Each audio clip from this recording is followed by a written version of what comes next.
Kixie Tucker scried into his divining orb, waiting to see what the future held for him and his compatriots deep within the frosty vaults of the Death Gorge. As he tried to peek through the mists of the ever-shifting futures before him, no matter the path he took through them, the orb always showed the same ending. A blade black as midnight, descending one by one upon the necks of each and every one of his comrades. As Nagash willed it, so Nagash's will would be done. The names of the Seraphon warriors appeared one by one onto the scriptor's parchment, and he voiced the names as they did so in turn. The wielder hefted the blade, as the blade itself wheeled him ever onwards. Names had been called, and Nagash would not be denied their souls, as they were sent into Warhammer Underworlds. In today's game, we'll be playing a Rivals format game of Warhammer Underworlds. This is a really fun format of Warhammer Underworlds and great for beginners getting into the game.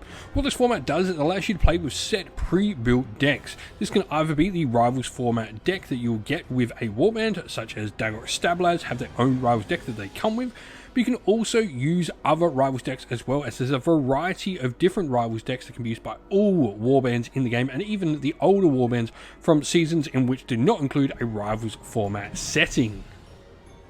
Stephen will be playing with the Starblood Stalkers in today's game of Warhammer Underworlds, the warband's debut on the channel. He will be playing with the Paths of Prophecy's rival deck, a deck focused around objective play. I'll then be playing with the Headsman's Curse in today's game, and I'll be using the Malevolent Ghost's own Rivals deck for this game as well.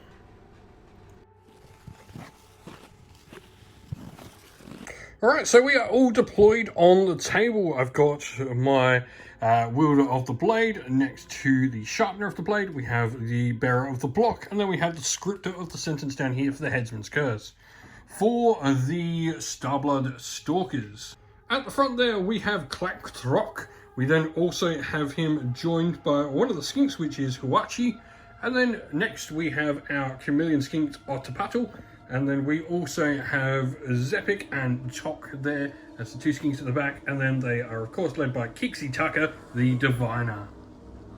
Now, before the game, we have drawn all our cards as well. Stephen has chosen to mulligan his power cards, discarding his current set for a brand new set. And so we are rolling off for priority turn one. This is for my Headsman's Curse. I have two double supports there. For the Starblood Stalkers, you've got a support, so you immediately win that because the support will beat me. So you're going to have the choice of who's going first. Alright, Stephen's selected that I'm going to have to go first with my fighters. Alright, so my first activation is going to be pretty simple here. I'm going to activate the Sharpener of the Blade. Now, I'm going to use his Wet the Blade action. This is a special action that he has that allows me to give a wetted counter to either him or a friendly fighter next to him. This will give them some extra damage on their next melee attack action. So I'm going to give it, obviously, to the wielder of the blade. Alright, so I'm not going to play any power cards this turn, but Stephen, however, has played Bursting Power. You pick an objective token, roll one magic dice for each fighter within a hex of that objective token. On the roll of the lightning bolt, deal one damage to them. Obviously, he's going to pick this one here. So just a single magic dice. Who are you going to roll for first? The bearer of the block, go for it. No, unfortunately, crit does nothing. And now the wielder of the blade, no. Unfortunately, nothing there. Alright, so your first activation is going to be a move action on Tok there. Just moving him his 3 hexes. He can't move up to 4, but you're just moving him onto an objective there. And Tok gets a little move counter, and that'll be your action. Do you have any power cards you wish to play this round? Alright, so I am going to play a power card. Stephen has chosen not to play any. I'm going to play Roaming Witness.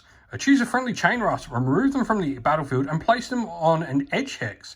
Then give the chosen fighter a charge token. However, if a friendly fighter is adjacent to one or more enemy fighters, I can then give those enemy fighters condemned counters. And so I'm going to move the bearer of the block there, and it's actually going to give a condemned counter to each of your fighters there. Alright, so then into my actual turn here, I'm then going to go with the scripter of the sentence, who's made a charge move up to there. I'm going to then launch an attack into the big Saurus dude. Klak is his name. God damn it, Seraphon have hard names to say. Anyway, I need hammers on this. I get 1, so you've got a defense roll against that on Klak. He needs shields. He does not get it, so you do take a wound, but you also gain a condemned counter as well, because anytime he attacks someone, he gives them condemned counters as well. I will then play just in case. After that, I can choose a friendly fighter. I push the chosen fighter 1x towards the nearest enemy fighter with 1 more wound and or condemned counters. I'm going to pick the wielder of the blade, so I can just move him 1 hex forward towards, obviously, Klak. Yep, it'll be your turn next. Your action. Charging. Doing a charge with Klak. Smart there. Don't go near all the ghosties. Alright, so making your attack now. What do you need with him? 2 hammers. You need hammers? That's a double crit. There's nothing I can do about that. Yeah, I don't even stop any of them. So what does that do? And wow, 3 damage there with Klak. After that, straight up removes the scripter of the sentence. And he inspires. Now, because that was a successful attack action, he will inspire as well. And you'll also get your glory point there for killing an enemy fighter. My next action is going to be a move. So I'm going to move the wielder of the blade to there. And that'll be my 3rd action. I'm then going to play Hold Them Still. I can play this after a friendly fighter's move action. If they're adjacent to 1 or more enemy fighters, I can choose another friendly fighter and that fighter makes 1 move action. They must, however, end next to the enemy. And so I've chosen to move up the wielder of the blade there. So you'll go next. Alright, so next up you've got your skink here. That's Huachi, I believe. Or, yeah, Huachi. He is moving up, making a charge into the wielder of the blade. Yep. Alrighty, so now you're attacking. You need hammers with your attack. Can you keep up that? Can you? Right, you're changing dice after this. I'm calling cocked dice. I have 2 defense dice here. Nope. Damage on that? It's 2. 2, nice. So the wielder of the blade is going to go next, and he's going to make an attack action into Huachi. So I need hammers. Got 1, that's it. Your defense roll. Defense is 1 shield. Yep, so you do need a shield here. I can get support. Yeah, you can. Got the shield. Unfortunately, dang it, not a successful attack.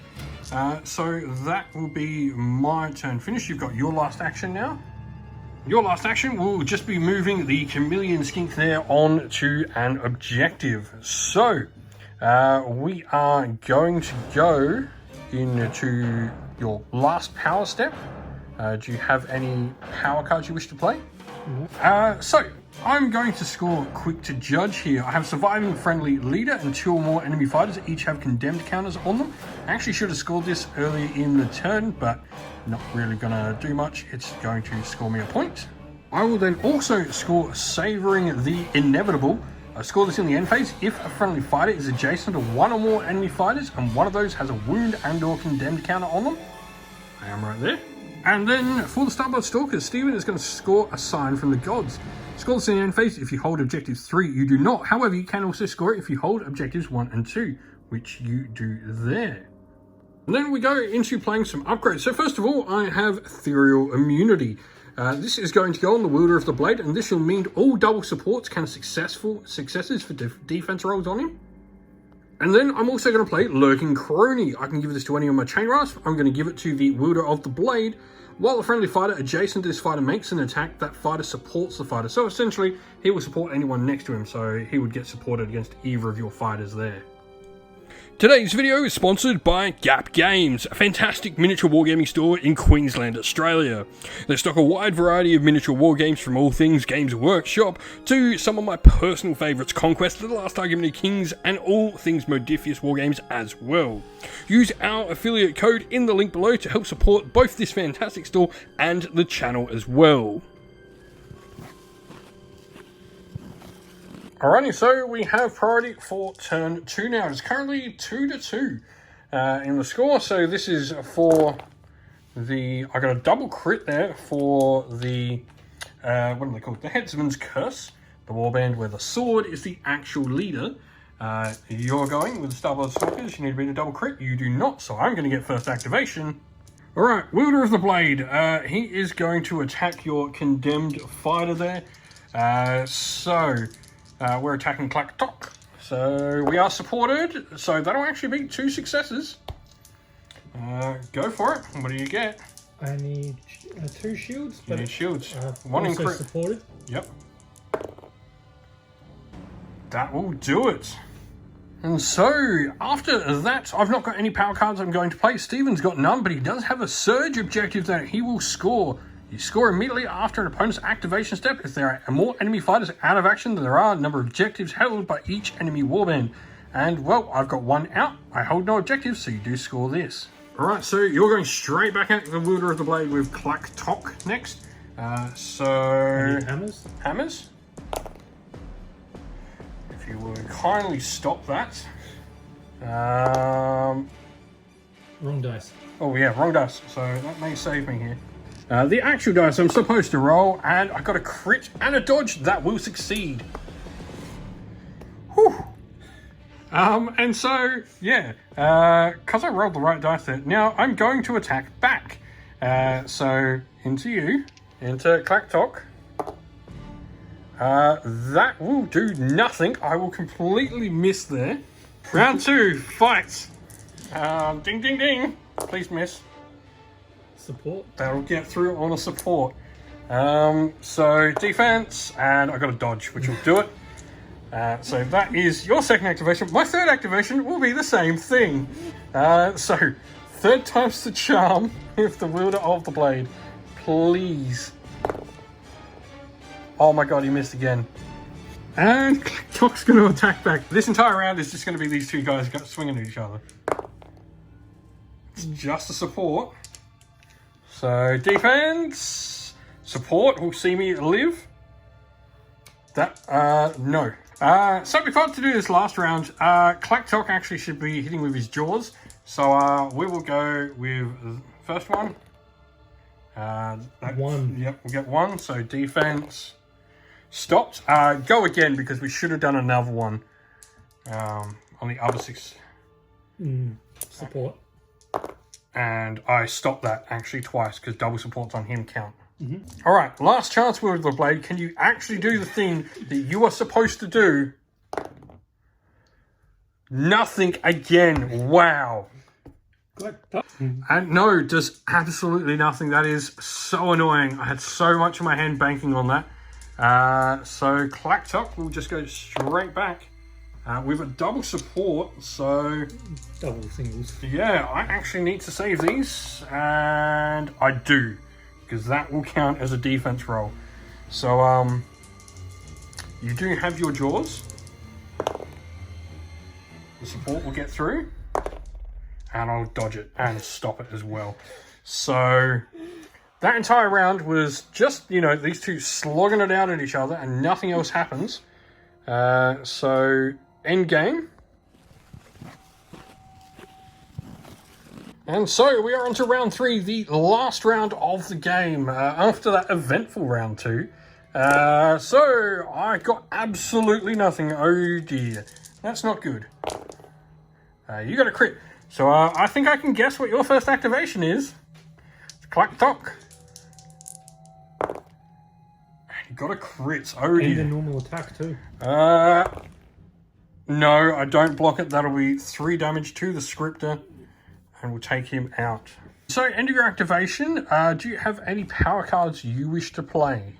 You're going to play this. You can choose a friendly fighter. You can heal 1 to the chosen fighter or heal 2 to that chosen fighter. If your warband holds 3 or more objectives, you're obviously just going to heal the 1 on Clack-Tok. I'm then going to play Helping Hands. If the first attack action made by a friendly fighter, the next action, it's considered to be supported by an additional fighter. You're then going to play Unhallowed Order. While this fighter is holding an objective, that objective is considered to have a value of 6. At the start of the next round, you break this card. Use this after this fighter's activation if you do break this card. It's going to be going on Tok, which is that dude there, I believe. I'm then going to play a card, which is Condemned Stepped Forwards. I choose 2 fighters that are adjacent to one another. 1 or more, which is an enemy fighter. I then place each fighter in the hex that was occupied by the other fighter when you chose them. Give the chosen enemy fighter a condemned counter. So I'm going to choose your little skink dude there. We're literally going to swap spots, and he gains another condemned counter. So, Bearer of the Block is then going to attack your little skink dude at the back corner there that he's just swapped places with. I count as having an extra support here, so supports will succeed. No, nothing. Dang it. That is me done. You're just going for a move then with Huachi. I'm then going to try and attack it again with the Bearer of the Block. And I'll get a crit. So you need a crit on your defense roll here. Should have noted as well, all your fighters inspired as soon as Huachi or went on there as well. So you do need a crit for your defense here. Don't get it, so that will deal the 2 points of damage to you and take him out. I'm then going to play the card Drawn to the Kill, where I can push my fighter 1 hex. Alrighty, so your action next. You're just going to move your little chameleon skink there. I'm then going to go with a charge here with him.